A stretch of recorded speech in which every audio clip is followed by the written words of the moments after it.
In TV history, November of last year marked the end of an era. After 4 seasons, FX's acclaimed drama comedy Atlanta came to an end. Glover said that the last 2 seasons of the show would be as good as The Sopranos, and they did not let him down at all. That makes it even harder for so many people to say goodbye to Ernest Marks and his family and friends. In short, there's a lot to like about the show, and there are a few things I'm going to miss the most now that it's over. Starting us off, why Atlanta was a frustrating, genius work of TV art. Oh, you got somewhere to be? Yes, baby man. Oh, yeah, shit, I my said bad. that, Hey, man.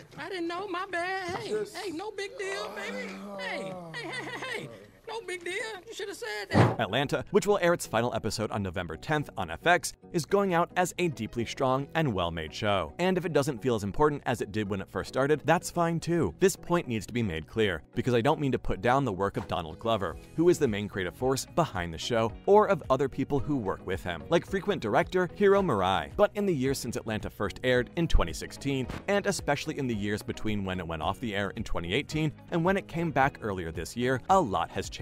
Atlanta was like nothing else on TV during its first 2 seasons. Now, that's less true, and the show's return, with 2 new seasons both airing in 2022, didn't feel as big as it should have, in part because it was so crazy. At times, we didn't have much to hold on to because of how pointillistically it showed the world of Earn, played by Glover. Some of the episodes that stand out on their own are really exciting, but from where we are now, it can be hard to tell how the show as a whole will be remembered. From the start, Atlanta has combined a strong, clean visual style with a wacky, anything-can-happen sense of creativity. It has a strong overall plot, with episodes that focus on small parts of the story or things you might not have expected to be in the story at all. Consider the Season 1 episode, BAN, which is a half-hour of a made-up news show. Or the Season 2 episode, Teddy Perkins, which is about a monster who became obsessed with fame and makes people feel both fear and pain. Even though these things were out of Earn's line of sight, they added to the feeling that his Atlanta, a growing and diverse city at the center of America's culture industry, was both a place of possibility and strangeness, where tragedy, sudden violence, or an expression of pain could happen at any moment. This is also true of Barry, which debuted on HBO in 2018, and Reservation Dogs, which debuted on FX in 2021. Both feel like Atlanta owes them a lot, but Atlanta stands out because it doesn't just want to be funny, but also wants to be random on purpose. When could we consider the time that Atlanta was at its prime? Maybe Atlanta was at its best when it was like an anthology series, taking the bad dreams that Black Americans in the 21st century have all had and turning them into a million different ways. But that also means that the show can be all over the place. The third to last episode on the BAN network was a fake documentary about the making of a Goofy movie. It was a typical big swing, and it was also typical that the strange subject matter was used to tell a story with a surprising amount of power. But its place in the season stopped the story of Earn and Van, which had finally been moving forward, Zazie Beetz. And it wasn't the first time the show went back to something it had already done. For example, this season's portrayal of Tyler Perry-like entertainment industry titan Mr. Chocolate felt like a retread of Teddy Perkins, a celebrity demon who thinks he's entitled to everything. Atlanta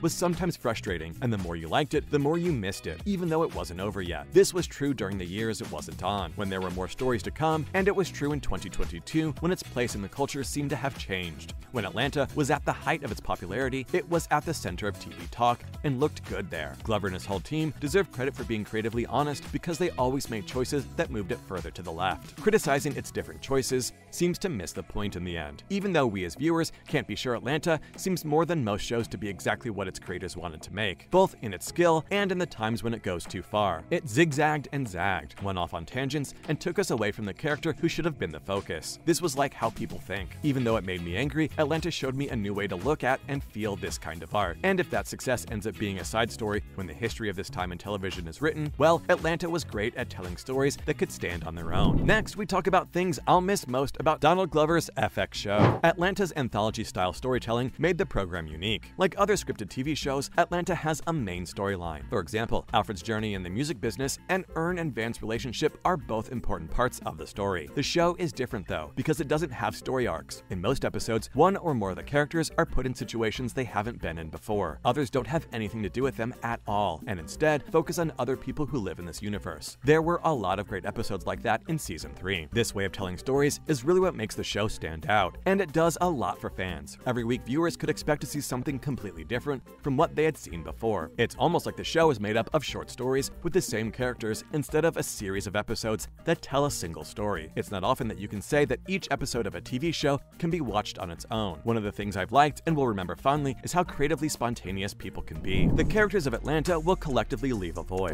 I have no problem saying that this show has some of the most complicated characters that have ever been on TV. Donald Glover, Brian Tyree Henry, Zazie Beetz, and Lakeith Stanfield make up the main cast, which is nothing but perfect. Each of them is a great fit for their role, and at this point they are in tune with the characters in a way that few other actors are. Because of their work and that of the incredibly talented writing staff, each character has a unique voice, and everyone gets their moments in the spotlight. What has always surprised me is how many layers each of the 4 people has. Each has a base personality, but there's more to them than meets the eye. Earn, for example, is a very smart and sensible young man who usually plays the straight man to the other characters' antics. However, he can also be nervous and, as fans saw in season 4, a little bit mean. And don't even get me started on Alfred, aka Paperboy, who is played by Brian Tyree Henry. On the outside, he looks like a tough rapper who likes to party, but on the inside, he's a quiet person who enjoys the simple things in life. In short, I'll really miss these interesting characters and the way they interact with each other. Atlanta's use of Afro-surrealism has been a novelty within the TV landscape. The way Afro-surrealism is used in Atlanta is one of the things that makes it such a groundbreaking show. Surrealism is an avant-garde movement that started in the 20th century. During this time, artists used strange images and other unorthodox ways to express themselves. The Sopranos and Twin Peaks are just 2 modern shows that have had surreal parts. Surrealism and Afro-surrealism are basically the same things, but the main difference is that the goal of Afro-surrealism is to show how Black people live.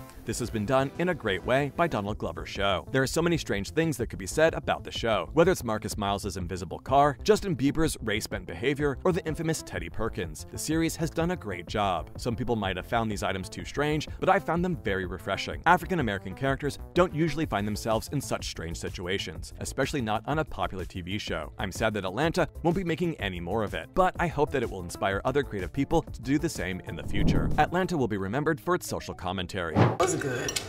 Good dinner. That was not dinner. Well, what was it then? I don't know, but it's 5 p.m. It's not dinner.